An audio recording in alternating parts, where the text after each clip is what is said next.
Let's continue reading through the book of Galatians in chapter 5, verses 11 to 15 today. And I, brethren, if I yet preach circumcision, why do I yet suffer persecution? Then is the offense of the cross ceased? I would they were even cut off which trouble you. For, brethren, you have been called unto liberty. Only use not liberty for an occasion to the flesh, but by love serve one another. For all the law is fulfilled in one word, even in this, Thou shalt love thy neighbor as thyself.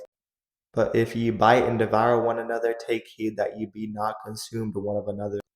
Some were saying that Paul was still preaching circumcision, but why is he still being persecuted, he asked. Because he was not persecuted for preaching self-righteousness and the law, but persecuted for preaching the message of the cross and its foolishness to those that are self-righteous.